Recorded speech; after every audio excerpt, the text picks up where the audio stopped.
नमस्कार, मैं राजेश गौतम। स्वतंत्र खबर में आपका स्वागत है। मैं इस समय लुधियाना के भारत नगर चौक पर हूं। तकरीबन 15-20 दिन के बाद दोबारा हम भारत नगर चौक पे पहुंचे हैं। मेरे साथ यहां पे लुधियाना के बहुत ही सीनियर जर्नलिस्ट हैं और इनसे हम बात करने की कोशिश करेंगे। मैं आपको बता दूं, मैं तकरीबन एक हफ्ते के बाद आज फील्ड में आया हूँ। मैं आना बंद कर दिया था। उसका रीज़न ये था कि डीसी साहब, जो लुधियाना के डीसी हैं, वो खुद अपने आप को क्वारंटाइन जब उन्होंने किया तो उसकी वजह से हमें लोग फ़ोन करने लग गए कि आप खुद डीसी साहब के पास जाते थे, आप बाइट करते थे, इसके वजह से आप भी घर से मत निकलो। लेकिन कितना दिन एक पत्रकार नहीं निकलेगा, उसकी मजबूरी, उसको निकलना पड़ेगा। मेरे साथ खुद यहाँ पर बहुत ही जो सीनियर जर्नलिस्ट हैं, इनसे बात करते हैं। इनसे पहले भी मेरी बात कई बार हो चुकी है और मेरे साथ एक नवे जर्नलिस्ट हैं, मैं इनसे बात करूँगा। सर, किस तरीके से देखते हैं, जिस तरीके से जो कल रिपोर्ट आई है, 11 लोग पॉजिटिव हुए, 4 जो है कोटा के स्टूडेंट थे और 7 जो नादेड़ साहब से आए थे, उसको किस तरीके से देखते हैं? उनके आने की वजह से जो लुधियाना का माहौल है वो कैसा है? देखिए, एक बार जो लुधियाना में लोग एक बार पूरी तरह संभल चुके थे, लग रहा था कि उन्हें कि हम बहुत सेफ़ हैं। एक बार सारे उसके बाद घबराहट का माहौल उनमें ज़रूर आ गया है, क्योंकि थोड़ा सा हमारे प्रशासन ने थोड़ी सी अपना इसमें कर दिया कि उन्होंने डिसीजन, जो क्वारंटाइन करने का डिसीजन, वो थोड़ा सा लेट लिया। वो पहले अपने घर चले गए, जिससे थोड़ा सा खतरा बढ़ गया है। लेकिन कोई बात नहीं, देर आए दुरुस्त आए। अब उम्मीद है कि जल्दी उनको अपने जैसे क्वारंटाइन कर लिया गया है और उम्मीद है सारा संभल जाएगा उससे। अच्छा, कुछ लोग सोशल मीडिया पे ये भी सर्कुलेट करना शुरू कर दिए, जो पंजाब सरकार है, कैप्टन मुख्यमंत्री, जो मुख्यमंत्री कैप्टन अमरिंदर सिंह का ये बहुत गलत डिसीजन हुआ था कि जो नादेड़ साहब से या कोटा से लोगों को बुलाया, उनको वहीं पे क्वारंटाइन या आइसोलेशन करके उनका इलाज करना चाहिए। तो उसको किस तरीके से देखते हैं? जो सरकार का डिसीजन है वो क्या सही या गलत है?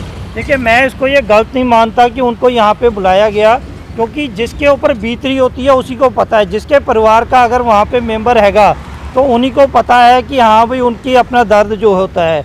लेकिन ये एक सरकार की अपनी जिम्मेवारी है कि अगर हम उनको बुला रहे हैं तो उनको पहले से ही, जब सारे सिचुएशन को, अब तो अब ये नई सिचुएशन रही नहीं, अब ये हम अपना एक तरीके से सेकंड अपना लॉकडाउन का फेज़ ख़त्म करने जा रहे हैं, 3rd लॉकडाउन में हम जा रहे हैं। तो इसलिए हमें सरकार को पहले से ही इस चीज़ की तैयारी करनी चाहिए थी, पूरी तरह प्रिपेयर रह के कि हाँ, क्योंकि महाराष्ट्र, MP जहाँ से उन्होंने आना था, वो एक इस महामारी से पूरी तरह ग्रस्त हुए एरिए हैं। तो सरकार ने थोड़ा सा इस चीज़ में चूक की है पहले। जी बिल्कुल। हम जो 2nd लॉकडाउन है, 3rd में जाने वाले हैं, तो सर किस तरीके से देखते हैं? आपका कल भी फ़ोन आया था, आप बोल रहे थे कि भाई हम 3rd में जाने वाले हैं, उसके बाद ही कैप्टन साहब, कहीं आपकी कैप्टन साहब से बात तो नहीं होती सर? देखिए, मेरी एक सोच है कि पंजाब के लोग बहुत सेफ जोन में चल रहे थे। श्रद्धालुओं के आने से और स्टूडेंट्स के आने से माहौल ख़राब हो गया। लुधियाना ऑरेंज जोन से रेड जोन में चला गया। बातचीत तो मेरी कैप्टन साहब से होती ही है, मैं उनसे पूछ लेता हूं कि क्या माहौल है। तो मुझे अधिकारी रूप से पता चल चुका था कि ये 15 दिन बढ़ने वाला मामला है। तो मैंने आपसे राजेश जी यही कहा था कि 15 दिन का लॉकडाउन नहीं है हमारे यहाँ 15 दिन का कर्फ्यू है, जो सुबह 7 से 11 बजे तक खोला गया है। जो सुबह 7 से 11 बजे खोलने का मतलब है कि लोग उन दुकानों पर जा सकते हैं जिन दुकानों पर वो पहले घर से राशन मंगवाते थे। अब अकेला आदमी जाए और वहाँ से राशन डायरेक्ट लेके आ सकता है। ये एक सुविधा दी गई है 7 से 11 बजे तक की। और आज सुबह मैंने देखा कि उन्होंने कहा कि नाई की दुकान नहीं खुलेगी। कुछ नाई की दुकानें भी मैंने खुली देखी हैं, नाई की दुकानें भी इसमें नहीं आती हैं। इसलिए कुछ कोशिश करनी चाहिए हम लोगों को कि हम इन चीज़ों को अवॉइड करें। जो सरकार व प्रशासन मना कर रहा है उससे बचने की ज़रूरत है राजेश जी। अच्छा सर, जिस हिसाब से जैसे आपने बोला 7 से 9 जो दुकानें खुलेंगी, 7 से 11 जो दुकानें खुलेंगी, उसमें ज़रूरी चीज़ों को रखा गया है। ठीक है, फैक्ट्रियों को इन्होंने बोला कि कोई भी फैक्ट्री खोल सकती है अगर वो परमिशन, कुछ शर्तें हैं उसको अगर मानते हैं। तो उसको किस तरीके से देखते हैं? अभी यहाँ भारत नगर चौक पे आपने देखा कि यहाँ पे 3-4 मजदूर होशियारपुर पैदल जा रहे थे, जो एग्रीकल्चर का वर्क करके वो होशियारपुर दोबारा जा रहे थे, जो होशियारपुर रहते थे।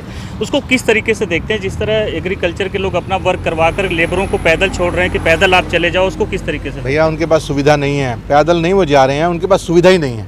वो मुल्लांपुर में कनक काटने के आए थे। कनक काटने के बाद वो उन्होंने सोचा कि अब हम यहाँ पे और काम मिल जाएगा, मगर कोई रखने को तैयार नहीं है। हर आदमी डर रहा है। अब जो भी बंदे आएंगे 21 दिन के लिए जो भी आएंगे उनको 21 दिन के लिए सरकारी क्वारंटाइन किया जाएगा। जैसे हजूर साहब से श्रद्धालु आए हैं उनको घर भेज के नालायकी कर चुका है प्रशासन, अब ऐसी नालायकी के लिए तैयार नहीं है। अब उन्होंने ये प्लान कर लिया कि हम 21 दिन के लिए इनको क्वारंटाइन करेंगे। 21 दिन के बाद इनको जो सुविधाएँ चाहिए वो सुविधा दे के फिर उनको घर भेजा जाएगा, क्योंकि वो आगे और स्प्रेड ना हो। इसको स्प्रेड बचाने की ज़रूरत है। हम इस समय रेड जोन में है, लुधियाना रेड जोन में आ गया है, पंजाब के 3 ज़िले और रेड जोन में आ गए हैं। इन रेड जोन में से हमें बचने की ज़रूरत है। आप जिनकी बात कर रहे हैं वो मुल्लांपुर से होशियारपुर पैदल जाना है, उन्होंने खाना भी नहीं खाया भाई। वो 4 दोस्त पैदल ही घर से जा रहे हैं। और मैंने देखा है कि लोग रात को 11 बजे यहाँ साइकिल से कूच करते हैं, क्योंकि पुलिस थोड़ी शांत हो जाती है।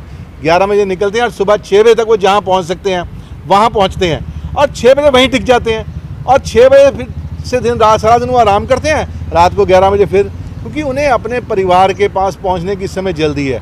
क्योंकि इतना लंबा क्वारंटाइन कर्फ्यू कभी किसी ने देखा नहीं है। इतना लंबा चौड़ा कर्फ्यू आ गया है कि प्रशासन को भी नहीं समझ आ रहा है कि हमने करना क्या है। अभी तक तो लोगों के पास पूरी तरह से राशन ही नहीं पहुँचा। राजेश जी बिल्कुल, मुझे तकरीबन फ़ोन आता है, क्योंकि हम लोग मीडिया के लोग हैं, लोग पूछते हैं कि कैसे क्या हो रहा है। तो मुझे कई लोगों का फ़ोन आता है, लोग मजाक करते हैं कि यार दिन में हम लोग सो लेते हैं क्योंकि काम तो होता नहीं है, और रात को जो है वो कहते हैं कि हम अपना कान लगाकर दीवार को मतलब सुनते हैं, कहीं किसी को खांसी जुकाम तो नहीं हुआ है, उससे बचा जाए। तो सर किस तरह देखते हैं जो लोग घर में रह रहे हैं आज के डेट में, वो तकरीबन 40 दिन, शायद आज या कल हो जाएगा, 40 दिन से लगातार वो अपने घरों में हैं, तो उसको किस तरीके से देखते हैं? उनकी जो उनका जो फील्ड में काम करने वाले लोग हैं, बाहर निकलने वाले लोग हैं, तो वो एक बैग उनको घर में बंद कर दिया गया, तो किस तरीके से उनके दिमाग को आप देखते हैं, कैसे मैनेज करते होंगे? मैं तो ये कहूँगा अपना राजेश जी, मुझको भी इतने दिन हो गए जब ये काम शुरू हुआ था कोरोना का यहाँ पे, तो मैं भी था उसमें। पहले 4-5 दिन मैं भी बहुत घबरा गया था कि जिस तरीके से डर पैदा हुआ था। हमने अब तक की जितनी रिपोर्ट्स देखी थी सारी, लेकिन अब जिस तरीके से आज तक जो अपना रिपोर्ट्स अपना इंडिया में इसकी आ रही हैं कि इस तरीके देखा गया है कि जितनी हमारे अनफॉर्चुनेट डेथ भी हुई हैं वो कोरोना के साथ अपना उनको कुछ ना कुछ और बीमारी थी वो उससे पीड़ित होकर हुई हैं। कोरोना से अपने आप जो अपना हिम्मत से रहे हैं वो साथ के साथ ठीक हो रहे हैं। इतनी कोई बड़ी अपना घबराने की ज़रूरत नहीं है इसमें। अब हमें अब तक का जो रिजल्ट, अब तक का जो अपना इंडिया में इसका देखा गया है कि इससे कोई घबराने की ज़रूरत नहीं है। बस अपने आप को थोड़ा सा हमने अपना दिनचर्या को अपने जो है अपना उसको थोड़ा सा चेंज करना पड़ेगा हमें। अच्छा, कुछ लोग निकलते घर से बाहर निकल गए, किराने की दुकान या मेडिकल स्टोर पे किसी का कुछ बाजू लग गया, कहीं पे कुछ लग गया, तो वो दिन भर जाके सोचता है यार कहीं मुझे कोरोना, वो लक्षण अपने बॉडी में ढूंढना शुरू कर देता, कहीं मुझे बुखार तो नहीं हो रहा, कहीं मुझे जुकाम तो नहीं हो रहा है। तो कहीं ना कहीं वो दिमाग में वो चीज़ें हैं। लोग अगर बाहर निकलते भी हैं, अगर इनके जैसे 7 से 11 इन्होंने मुख्यमंत्री ने बोला कि आप अपनी दुकान पर जाकर के ज़रूरी सामानें खरीद सकते हैं, लेकिन उनके दिमाग में ये चीज़ है कि सामने वाला बंदा अफेक्टेड तो नहीं है, इसको कोरोना तो नहीं हुआ। अगर बाय द वे वो किसी से टच में आता तो कहीं ना कहीं उसके दिमाग में ये रहता घर जाकर के यार मुझे कहीं कोरोना तो नहीं हो गया, क्योंकि लोग अपने दिमाग में बिठा रखे हैं कोरोना को। उसको किस तरीके से देखते हैं कि मतलब ये आने वाले टाइम तक कब तक चलेगा? इस चीज़ को मैं पहले ही आपको पहले ही बता चुका हूँ कि इससे किसी को डरने की ज़रूरत नहीं है। जो अब तक अपना इंडिया में जितना भी इसका अपना आज तक ये कोरोना का जितने भी लक्षण आए हैं,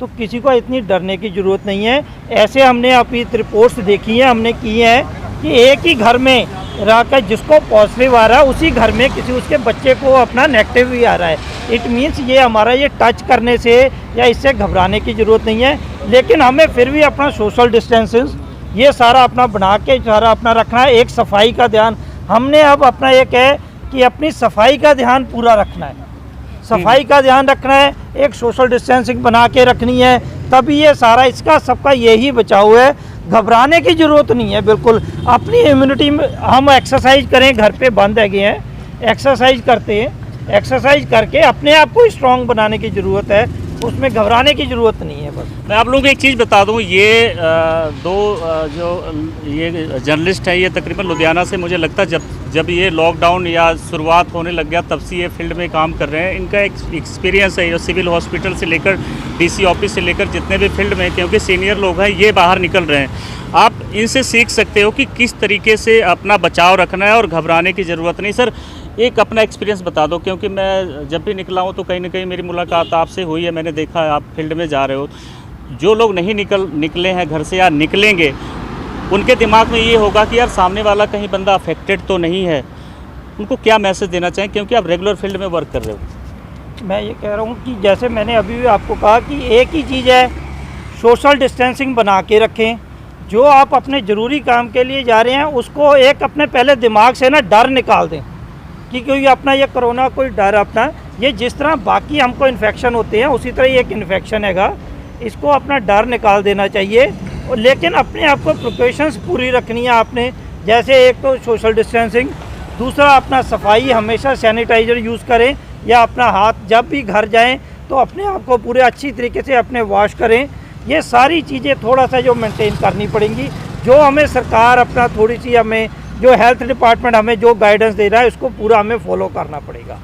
सर, किस तरीके से देखते हैं कि अब आने वाला जो लुधियाना है वो ग्रीन जोन में कब तक आ सकता है? क्या आइडिया आपका? अभी राजेश जी, पहले तो आपने बड़ा अच्छा सवाल पूछा कि हमें क्या करना चाहिए। रात को हमें गर्म पानी में हल्दी, नमक व शहद मिला के, तीनों चीज़ें जब मिला के गर्म करके पीते हैं तो उससे हमें ये इम्यूनिटी हमारी स्ट्रांग होगी, जो हल्की सी गले में खराश है वो भी दूर होगी और आप इम्यूनिटी रूप में स्ट्रांग होंगे। नहीं, गले में खराश की बात कैसे आपको पता है? आप ऐसे ये हम जो 4 लक्षण बताए गए हैं, जिससे आपको बुखार है, जिससे आप बुखार चेक करें, आपको खांसी आ रही है, आपको नीचे आ रही हैं, अगर छींक भी आ रही है तो आपको इन चीज़ों से बचना है। और चौथा सिम्टम जो बड़ा सिम्टम है वो है आपके गले में खराश।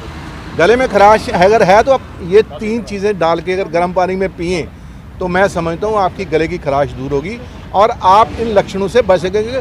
क्योंकि अभी कनक काटने का समय है, इस दौरान काफ़ी सफोकेशन हो जाती है और उससे भी गले में खराश होती है।